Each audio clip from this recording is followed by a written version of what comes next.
Tunaendelea na pishi letu la kalmati. Kalmati laini, kalmati softi, kalmati zilizochambuka. Yani kalmati ni tamu sana hizi, mashallah. Pika alafu utanipa mrejesho wa hizi kalmati. Kalmati ziko nyingi sana. Basi hapo tunaendelea. Mnaona unga ambavyo ulivyo.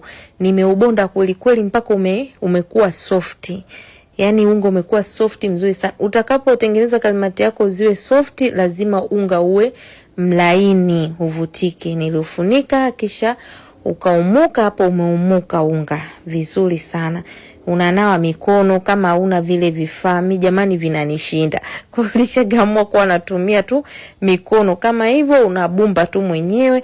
Mradi kasitoke tu kana masikio, macho, unajitahidi katoke tu kana kilaundi jamani. Mimi vifaa vilishanishinda jamani, naona kama nachelewa kweli hapo.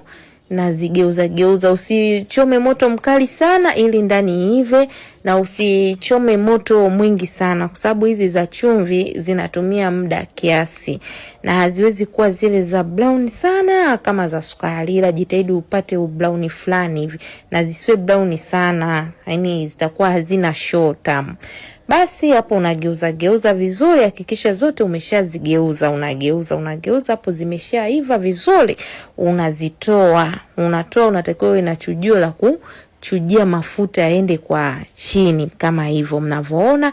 Basi hapo nimezitoa jamani. Video inayofuata mtaona mpaka jinsi gani ambavyo ninavyoweka ile shira ya kalmati. Msichoke jamani, ukipenda pika jamani, pikia tumbo lako, pikia tumbo la mumeo.